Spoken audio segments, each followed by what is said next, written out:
নমস্কার, আমার নাম সুজিত বাগ।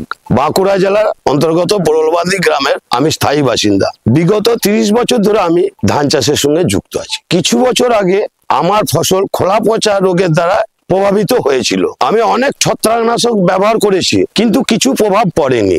এই রোগ না শুধু ফলন কমিয়ে দিয়েছে, এমনকি ফসলের গুণমানও কমিয়ে দিয়েছে। তারপরে একদিন খ্রিস্টাল প্রতিনিধির সঙ্গে আমার দেখা হলো। উনি আমাকে মেন্টর সম্বন্ধে জানালেন। ওনার সুপারিশ অনুযায়ী আমার ধান জমিতে প্রতি একর 300 ml করে মেন্টর ব্যবহার করলাম। পরিশ্রম করা সত্ত্বেও যা প্রত্যাশা ছিল তা পূরণ হয়নি। সত্যি বলতে প্রত্যাশার চাইতেও পরিণাম অনেক বেশি ভালো ছিল। মেন্টর ব্যবহার করার ফলে আমার ধানের পাশকাঠি অনেক বেশি মজবুত ও সুস্থ হয়ে গেছে। সবচেয়ে মুখ্য বিষয় হলো ধানের দানা পুরোপুরি ভাবে পুষ্ট হয়েছিল।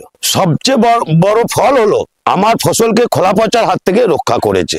মেন্টর ব্যবহার করার ফলে ফসলের না শুধু খোলা পচার হাত থেকে রক্ষা পেয়েছে, এমনকি পাশকাঠি স্বাস্থ্যবান ও উন্নত মানের হয়েছে। আরো মেন্টর আমার ফসলকে শুধু সুরক্ষিতই করেনি, এমনকি ধান চাষকে খোলা পচা মুক্ত রেখে অধিক ফলন ও বাড়তি লাভ দিয়েছে। ধন্যবাদ খ্রিস্টাল, মেন্টর উন্নতির অলরাউন্ডার।